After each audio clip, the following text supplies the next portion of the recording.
let's make the entire apartment a fort. I'll get more blankets.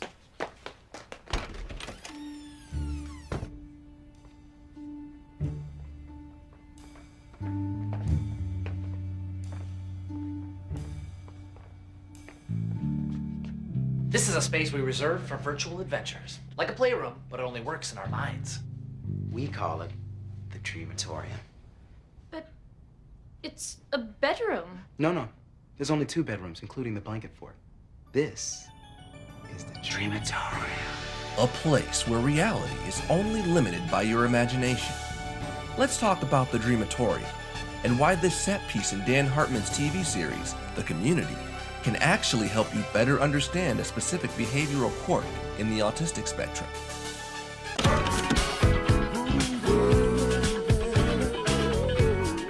First introduced in Season 3's episode titled Studies in Modern Movement, the Dreamatorium is described as a place that allows you to go on adventures within your mind. These adventures could range from battles in space, all the way down to just reenacting moments of their lives. Anything's possible in the Dreamatorium.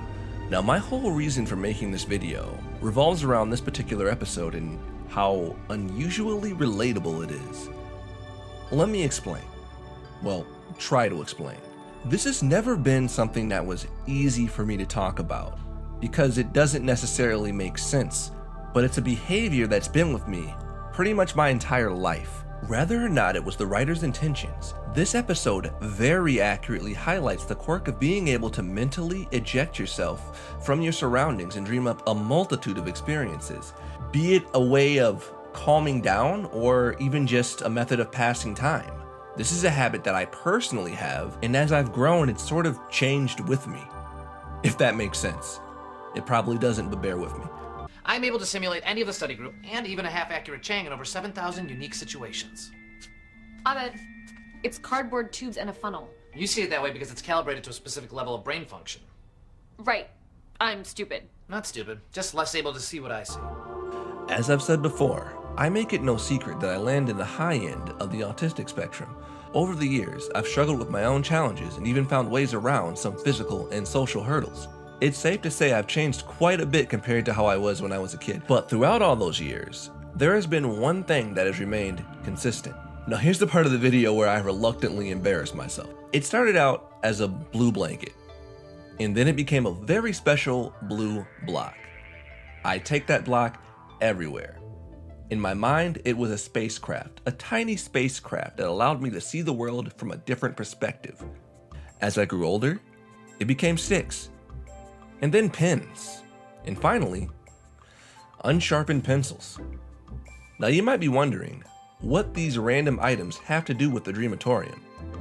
What did I do with them? Well, the simple answer is I juggle them. Some would call it twirling. And while it may not be an entire room dedicated to thoughts, it actually has the exact same effect, at least to me. First on YouTube. I got a lot of YouTube firsts, alright? I'm the only guy on YouTube to live stream the game Ratatouille. I challenge you to prove me otherwise. You probably can. Maybe some other person did it. But I live streamed it recently this year, so I hold that title. And now I will be the first person to review Ratatouille while juggling balls in a vlog-style video. This is the first time I've seen characters in a TV show demonstrate a trait that I myself have always been way too embarrassed to share with others, because it really doesn't make sense. It's like a switch that you can flip at any time to eject yourself from your current situation. You could go on your own adventure without ever leaving your room. It's an odd behavior, but pretty harmless in the grand scheme of things. What I love about this episode is that it shows how people have different ways of doing this. You don't have to be on the spectrum. People do this without even realizing it. Like take for example, D&D. It's basically the same thing. All sorts of people like to play D&D.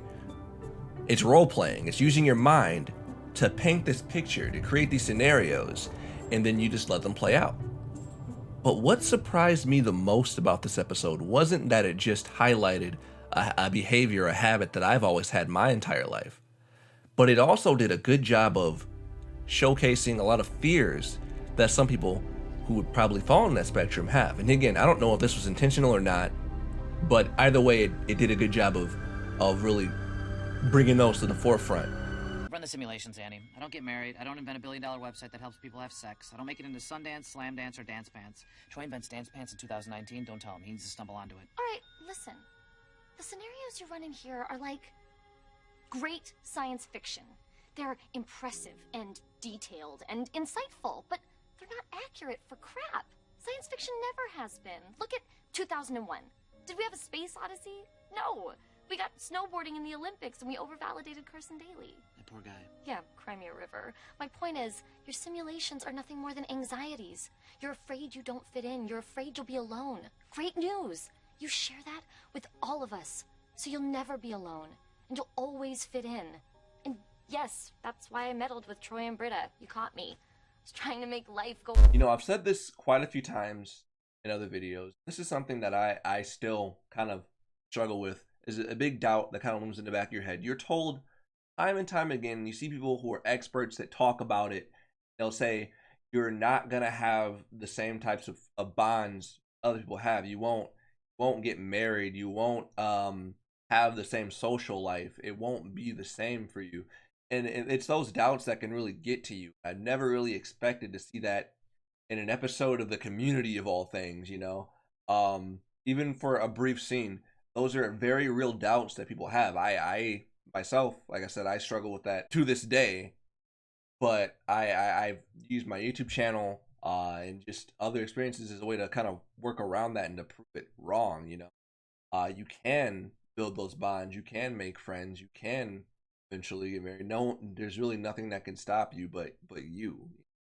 That fear of being alone. Long story short, I thought that was an interesting episode and worth talking about because it really brings those thoughts into perspective. People who may not be able to accurately express those thoughts. The longest time, that's been something it's still pretty difficult to explain. Making this video was a big challenge because it's not easy to talk about because one, it's awkward. I don't want people to think I'm weird, but